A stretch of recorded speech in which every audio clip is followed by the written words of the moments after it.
impossible that the coach told everybody else in class that, hey, one of you came to me to the academy, he wanted to become a sports star, and I told him 4 things are essential in your steps to the top in sports leadership.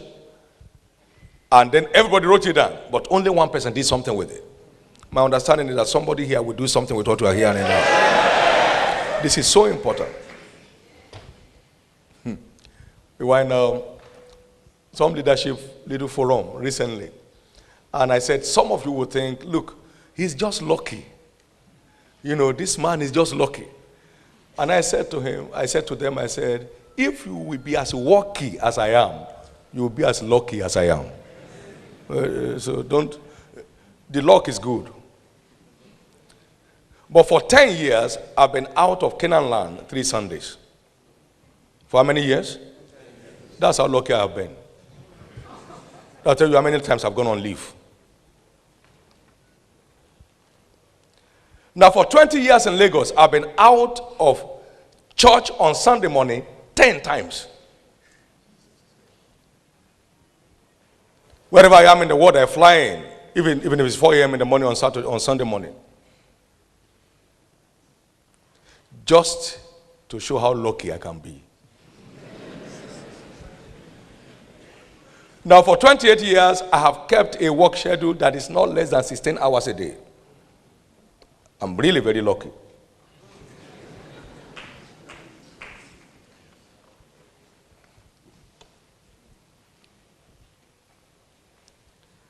Today, we have over 6,000 people in our employment that earn their monthly wages from the system.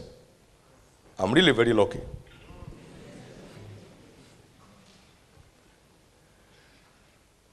You know, one of these great writers said, success is a matter of luck. Ask any failure. That's his conclusion, is luck. But ask any first-class student in school, and he will let you know his first-class investment in his studies that resulted into his first-class rating in class.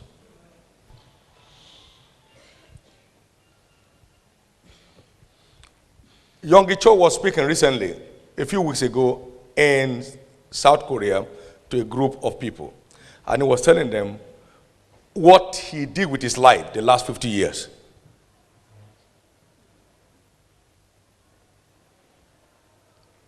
You never have a great story without a great prize at the root of it. Everybody likes good cars, but it takes good money to have one. And in every country, including America, there are different grades of cars.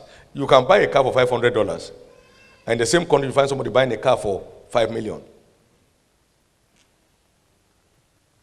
But they don't carry the same value. The $5 million car will start on its own for you at the command of a button in your bedroom.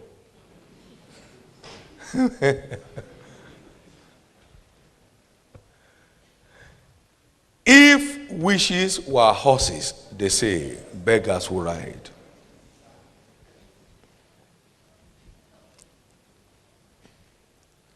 That boy picked up those things and went after it, and he got it. Now see, we also think, like I would say, you don't pray into leadership. Africa is a praying nation. I mean, I agree with that. Our cultural background makes us a praying people. The worshippers of idols pray. Now, the largest 2 religions in Africa is Islam and Christianity. Prayer. But can you send a child to school who passes exam only on prayer? So when a child fails, what do? Sit up and study. Do you say stand up and pray?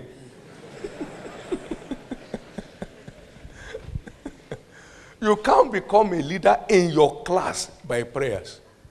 There is more to it. Prayer will help you to understand the work you have to do, but it won't be equal to the work. Does it make sense? I know most of us were strong people in the faith in school, but do we read or not? Don't you read? So there is no way to pray yourself into leadership. One woman came to Jesus in Matthew 20 and was asking, I pray that one of my sons will stand by your right and the other one by your left, or the other children can sit anywhere else. And he said, you don't know what you are asking. They don't pray for it. They work at it. You know what I'm saying?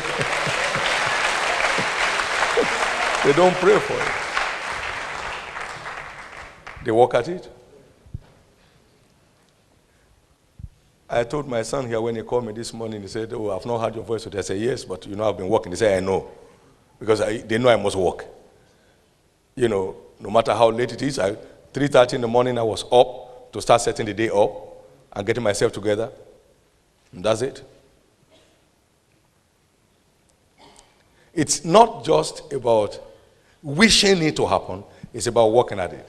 Now, Jesus also told the story. He said, I've come to set fire on the earth to give the world a new face. He said, and how am I straightened or stretched until it be accomplished?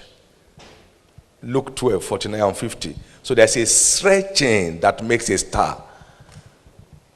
You stretch to make it. We used to have one great Nigerian in NBA, the National Basketball Association. Yes. And this young man had a challenge in one of the seasons that was becoming very obvious. And he couldn't get the basket at a particular range, so the opponent knew. So they keep him always off. And so he was losing ground and was going to fall out of the stuff. But he got a coach, and a coach put him on a particular kind of treatment of 500 throws per day. How many? 500. For 6 months. You too, try it. 500 throws per day. By the next season, he has broken the barrier and his star shot up. Now see, you don't do anything to fall. Just release yourself. You only do something to rise. Now see, we have a place in London. You can't access that floor without a key, but you can come down without it. So I told them, you don't do anything to come down. Just down, and you are done. Do you need to do anything to fail in school? Just do nothing. Go to class, watch them. Don't check the timetable. They say it's time for exam, just go. And then you get there and say, which subject are we writing today?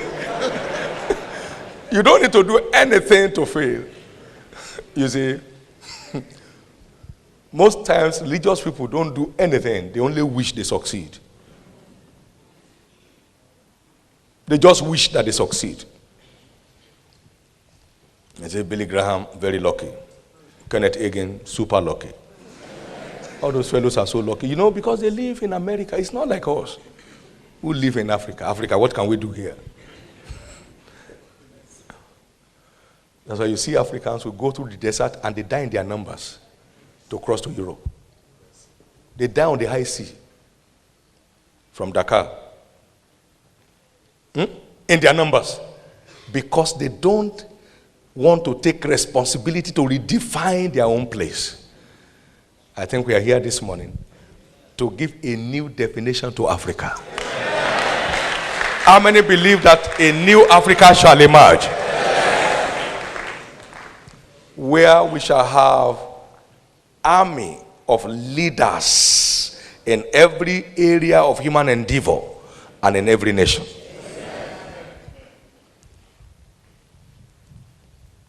You don't pray into leadership, you pay into it. He said, which of you intending to build a tower does not first sit down and count the cost? So there's always a towerly cost for every tower. You can't build a tower by wishing. It's by paying the towerly cost that goes along with it. This is very important.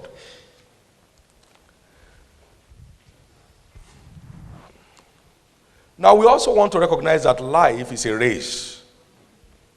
And as a race, you need 2 legs to participate. Life is a race, and every participant requires 2 legs to be involved. There is no way one-legged man can compete in a 100 meters race. No, we all need 2 legs to partake in a race. He said, don't you know life is a race and all that I need to run all and one receives the prize. So it is not just running, it's running to get the prize that makes the leader. There are 8 people on the track and then they take 1, 2, 3 and then they say, oh, the others could go to wherever they came from. We are interested in only 1, 2, 3. All others, thank you very much for coming. See you another time. So it is not, there's only 1 gold medal. It goes to number 1.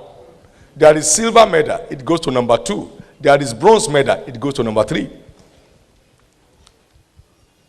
So it's not that, okay, I participated. No. Did you win the prize? So it is the prize winner in every field that emerges the leader there. So life is a race. Paul was speaking, he said, don't you know that in a race, run all and one receives the prize, so run that you may obtain. Hebrews also said that we should run the race, I said before us, with patience. Hebrews 12, 1 and 2.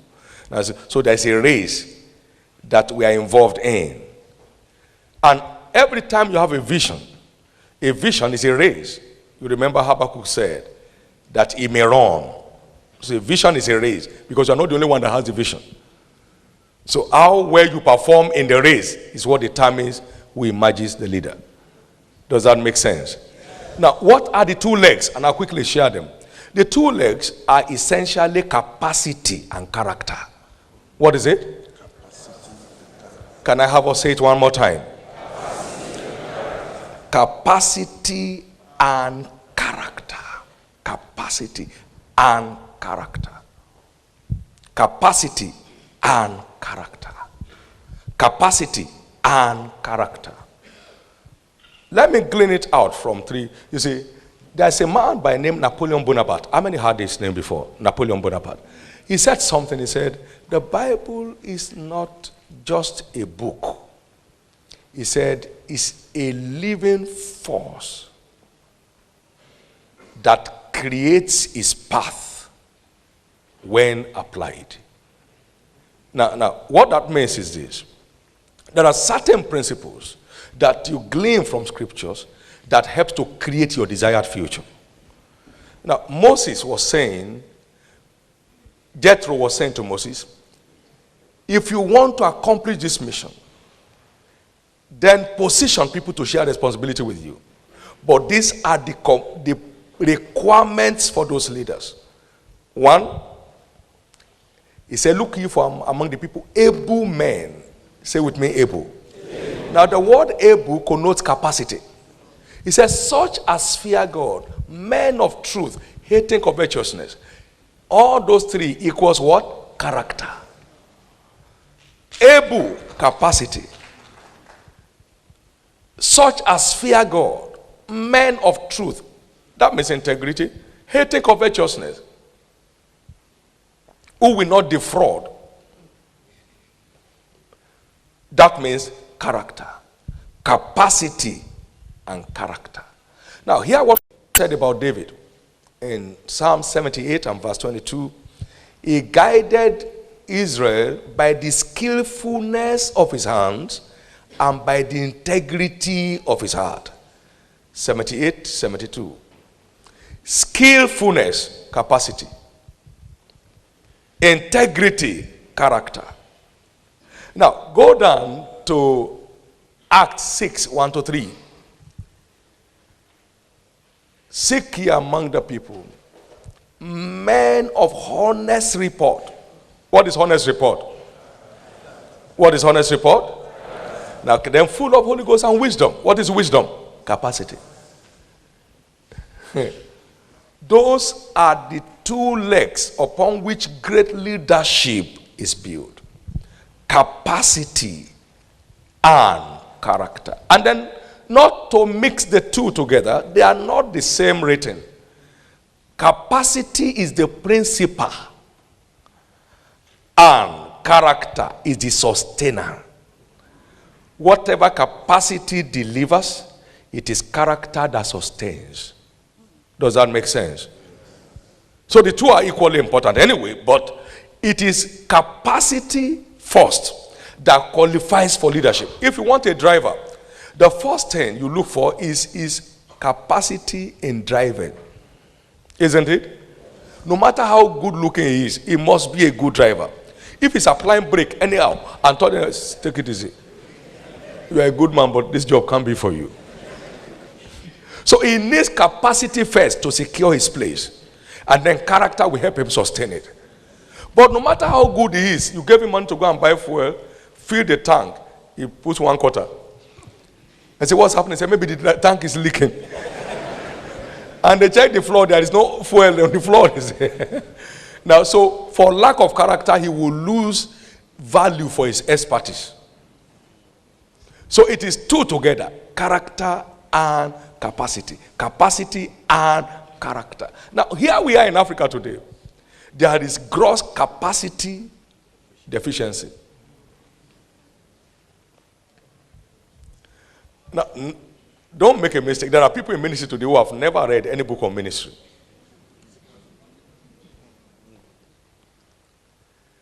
Now, we are leading human organizations and we have not read anything on administration. How are we going to succeed?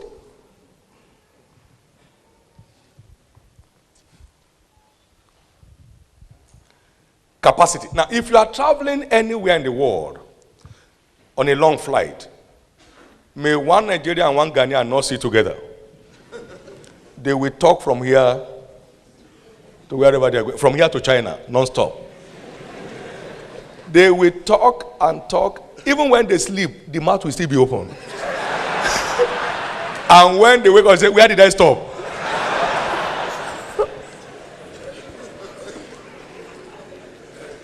But you see, some other fellows from other developed countries, he sit down on his laptop, or reading, or drawing some plans, or working at some things, or sleeping.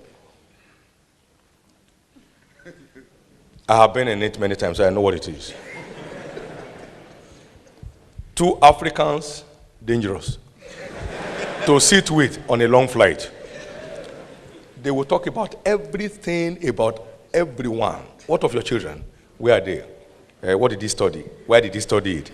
So what does he want to do next?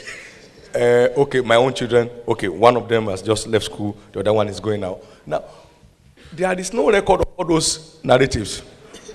So as soon as they come down from the plane, nobody remembers anything. They have gone, and they may never meet again. But they have wasted all the time.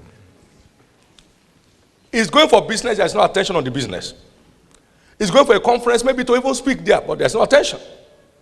But he's very busy just talking. There is gross capacity deficiency. I mean, I must tell you this. I've seen quite a few people, I've met quite a few people, and I feel for Africa. How do you feel when you hear a man like Barack Obama speak? Don't you feel good? Are you saying there are no such fellows in Africa? There could be greater because he's an African himself.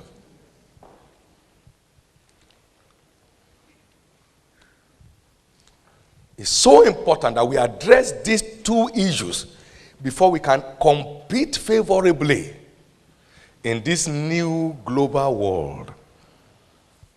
We need attention on capacity development. And it's an individualistic responsibility. Everybody has to take on that responsibility to excel above his peers in the race. Capacity. Now, in a situation where we now have both capacity and character crisis, you can see we are fully amputated. We are not even allowed to line up on the track because the two things needed are off. Capacity and character deficiency puts you off the race. Completely off. Agree, religion has helped to enhance character to a great extent. But it is not a substitute for capacity development. So these are the two great legs required to compete favorably in a global leadership race. In a global leadership race. Capacity and character. Capacity and character. Capacity and character.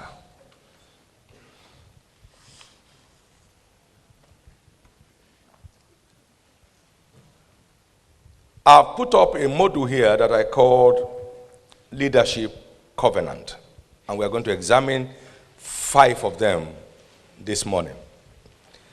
Leadership Covenant. You know, a covenant is a deal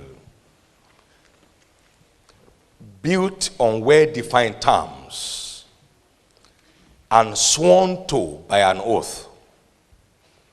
That is, this is what you are to expect if you do the following. What then must I do to emerge a leader? Just like Paul was asking, the jailer was asking Paul, what must I do to be saved? What must I do to emerge a leader? Everybody has a leadership potential in him. That's why we are all in a race. Everybody.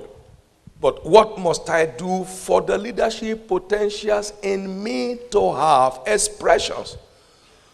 What must I do for the leadership potentials in me to have expression?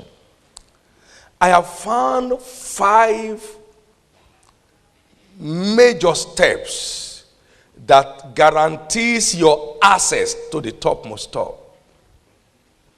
We have some steps up this platform. I'd like you to know, no matter how hard you pray, if I don't mind these steps, I'll never access that platform.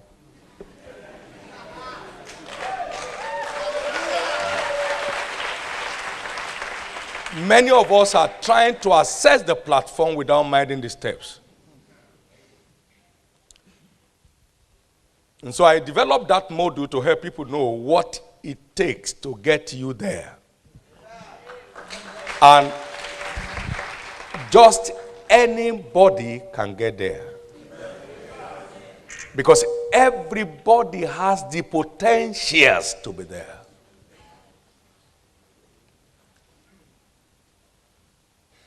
And just anybody can get there.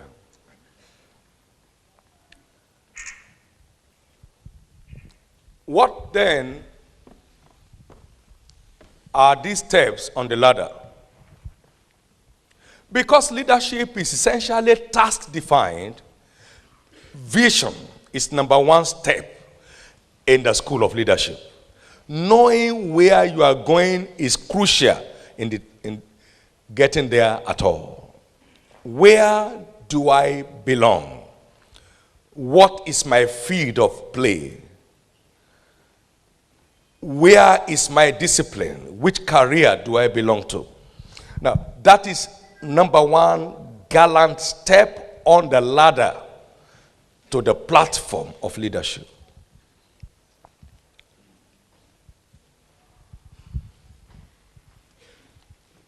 I took this module essentially from Ecclesiastes 10, from one of the greatest leaders in Bible history, Solomon. And verse 5 to 18. He said, I have seen an evil under the sun as an arrow that proceeds from the king. I have seen fools set in high places and the rich men in low places. I have seen servants on horses and princes walking on foot as servants. And he went on this, he began to analyze what has happened that has reversed the situation. He that cleaveth wood, he shall diggeth a pit, shall fall into it. He that cleaveth wood shall be endangered thereby. He that breaketh an edge, a serpent shall bite him. That means a covenant was broken. that has put the servants on horses and princes on foot as servants. Even though we have potentials, potentials also differ from one level to another.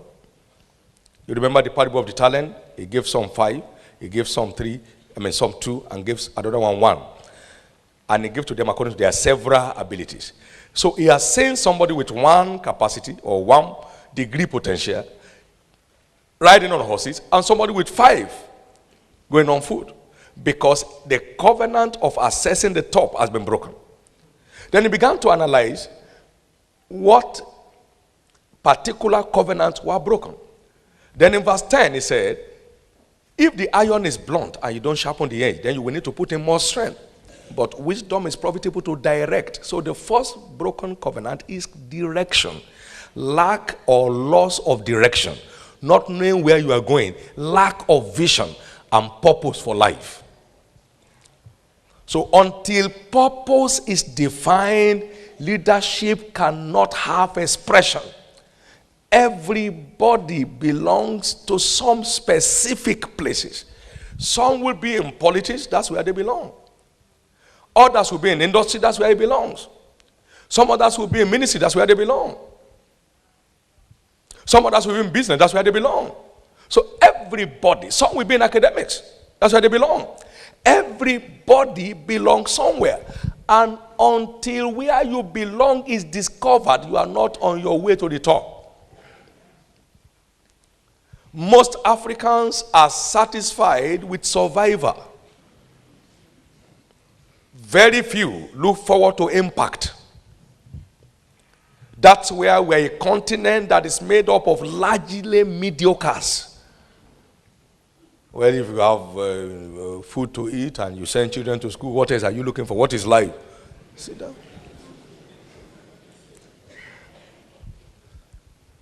People have gone to the moon. We have not conquered the earth yet. Now they have left the moon and gone to the Mars. We are still struggling with the earth. People have gone into space. We have not survived the air. You know, we have 3% aviation air utilization in Africa. And we have 40% of aviation casualties in Africa. What a paradox. Utilization 3%, accident 40%. That is the global record.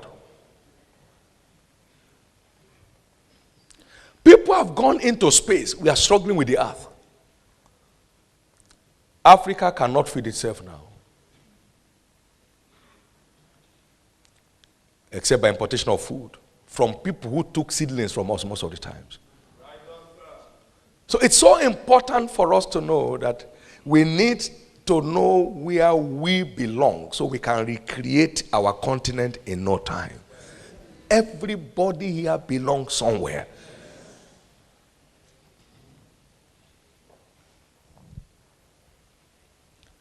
Direction. Direction. You must have a direction for your life where you belong. Define your field of play so you don't become jack of all trades and master of none. There are 3 ways to knowing where you belong, and I think I quickly need to do that. 1, you either hear, you receive a vision from God. They call it heavenly vision.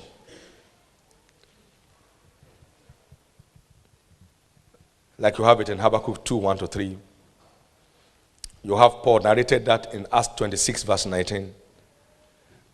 Or you discover a gifting in you. There is a gifting in you. Every mortal man on this earth has a divine endowment in his nature. There's an area which turns you on naturally. Does that make sense? No matter where you belong. There's something in you that turns you on naturally. It's a divine deposit at creation. Everybody carries a definite talent. So you either have a divine direction by whatever way you get your own, or you discover a gifting inside you, a talent inside you. Remember, he gave them talents and he said, occupy it till I come. So the talents can productively, impactfully engage you to the end of your life. And then number 3, of course, there could be a passion. To discover a burning passion within you.